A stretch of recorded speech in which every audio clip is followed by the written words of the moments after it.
আট আইপিএস এর বিকল্প হিসেবে আরো 8 আইপিএস অফিসারের নাম পাঠালো রাজ্য।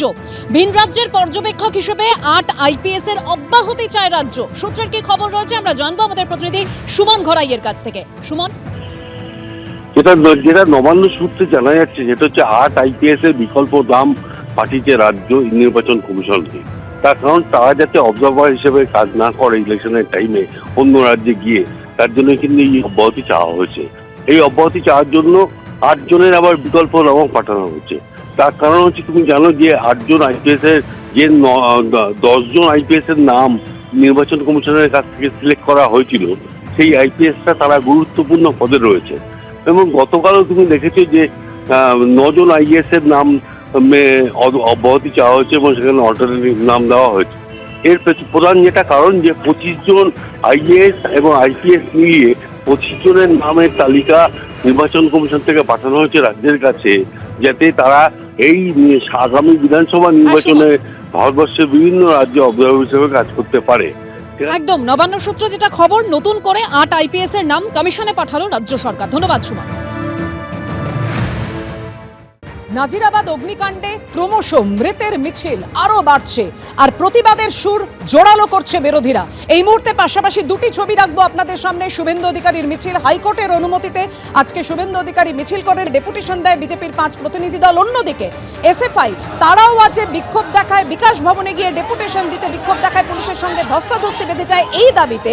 অগ্নিকাণ্ডে অনেকজন মানুষ প্রাণ হারিয়েছেন এবং যাদের ছেলে মেয়েরা রয়েছেন তাদের পড়াশোনার ভার নিতে হবে, লেখাপড়ার ভার নিতে হবে সরকারকে, এই দাবি তুলে সোচ্চার হয়েছে এসএফআই।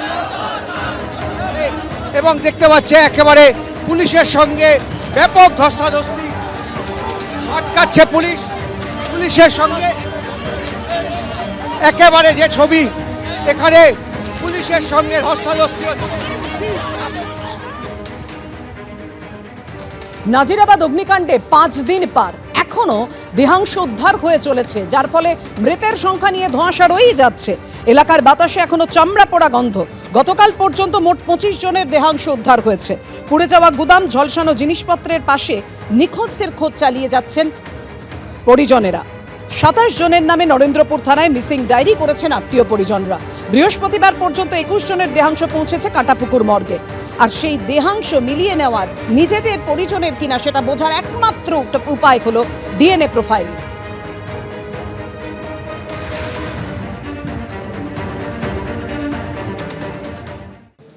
মোমো সংস্থার কর্মচারীকে গ্রেফতার আইওয়াশ, শুধু আরজি করার মতো।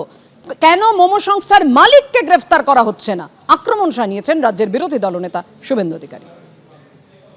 এই যে আসল নাটের গুরু ও মোমো, এর মালিকের সঙ্গে মুখ্যমন্ত্রী বিদেশে সরকারি টিমে, দেখুন প্রমাণ। গোটা কলকাতা শহরতলিতে যত মোমোর সেন্টার, বিরিয়ানির সেন্টার, সব একে লাইসেন্স দিয়ে দিয়েছে। এর লাইসেন্স ছিল? উত্তর না। ফায়ার নির্বাপক ব্যবস্থা ছিল? উত্তর না। কি করছিলেন আনন্দপুরের রশি? এর করার বাকি আছে। যার মাথায় পিসির হাত, তিনিই খাবেন জেলের ভাত। মোমোর মালিককে গ্রেফতার করতে হবে। দারোয়ানকে গ্রেফতার করছেন, কর্মচারীকে গ্রেফতার করছেন। আইওয়াশ দেওয়ার মতো, আরজি করের মতো আমরা মানি না। মমতা ব্যানার্জির সফর সঙ্গী বলে আমরা দাবি করি গ্রেফতার। মৃত্যুপুরী আনন্দপুর, মুখ্যমন্ত্রীকে নিশানা করেছেন অমিত মালব্য। সোশ্যাল মিডিয়ায় পোস্ট করেছেন তিনি। অগ্নিকাণ্ডে 27 জন নিহত, এখনো অনেকে নিখোঁজ, পরিবারগুলি শোকাহত। পরিবারের লোকেরা উত্তরের অপেক্ষায় রয়েছেন। মমতা বন্দ্যোপাধ্যায় এখনো নিখোঁজ বা মৃতদের পরিবারের সঙ্গে দেখা করতে যাননি, অথচ আইপ্যাকের কর্ণধারের বাড়িতে ইডি অভিযান চালালো। তখন মুখ্যমন্ত্রী সঙ্গে সঙ্গে তার বাসভবনে ছুটে গেলেন। কর্মই কথার চেয়ে বেশি শক্তিশালী।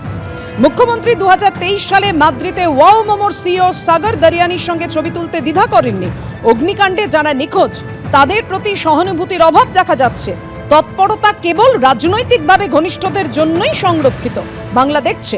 আনন্দপুরে অগ্নিকাণ্ডের ঘটনায় মুখ্যমন্ত্রীকে এভাবেই আক্রমণ শানিয়েছেন অমিত মালব্য সোশ্যাল মিডিয়ায় পোস্ট করে।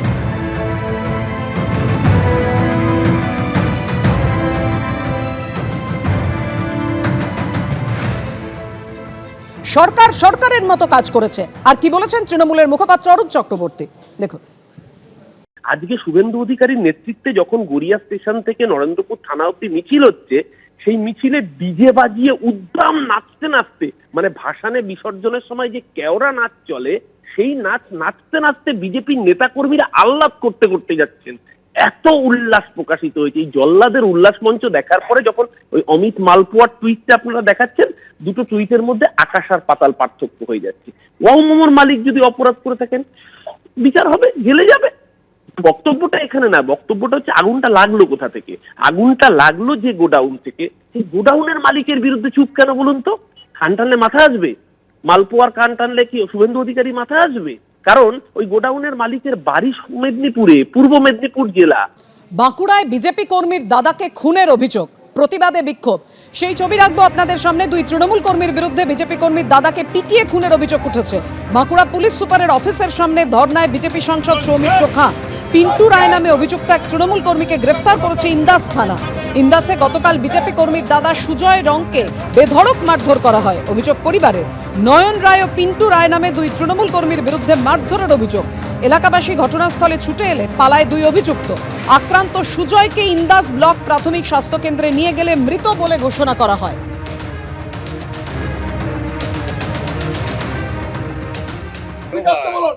এসপি কি এমন হলো ওটা? এসপি ফোন ধরবে না আমাদের? এসপি হলো নাকি? এসপি হলো? আমরা মেম্বার অফ পার্লামেন্ট, আমরা জনপ্রতিনিধি রাইটস আছে। এসপি শুধু তৃণমূলের চামচাগিরি করছে। ভেবেছিলাম ভদ্রলোক, আসনতলা ছেলে ভদ্রলোক হবে, একটা অমানুষ দেখছি।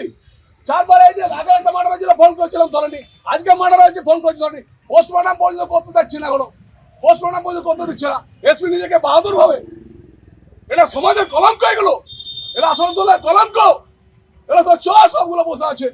আমাদের পোস্টমর্টম পর্যন্ত করতে দিচ্ছে না। আপনারা চিন্তা করে দেখুন, গতকাল রাত্রিতে আপনার মার্ডার হয়েছে, আজ পর্যন্ত পোস্টমর্টম করতে দিচ্ছে না। কত লজ্জার ব্যাপার। পোস্টমর্টম পর্যন্ত ডাক্তার নেই, পোস্টমর্টম করার জন্য আয়ও নেই। ওখানে যারা অপরাধী তাদেরকে ধরছে না। হায়দার আলী বলে একজন ফাঁড়ির একজন ইন্সপেক্টর আছে, সে হায়দার আলী এগুলো করাচ্ছে। সে হায়দার আলী বারবার করে এগুলো ডিস্টার্ব করছে, বারবার করে হায়দার আলীকে দাও, এটা করানো হচ্ছে। এটা খুঁজে পাচ্ছি না। আর এসপি কেমন নিজেকে মনে করছে যে এসপি আমাদের ফোন ধরবে না? জীবন মরণ মশাই ধমকানি চমকানি মাঝে মাঝে দিত, এবং আমাদের বিজেপি করার অপরাধে আমাদের গ্রামেতে বহু লোককে ধমকানি চমকানি করে। সেই কারণে আমি পথে বেরোতে পারিনি ভয়েতে।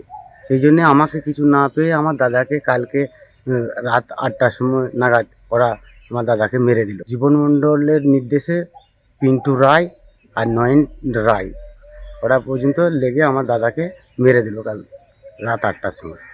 আমি ওদের কঠোর থেকে কঠোরতা শাস্তি চাই, ওদের যেন ফাঁসি হয়। এইরকম করে যদি গরিব মানুষের বুক খালি করে দেয়া, আমি একা করে দেয়া, এটা আমি চাইনি। এবিপি আনন্দ, এগিয়ে থাকে, এগিয়ে রাখে।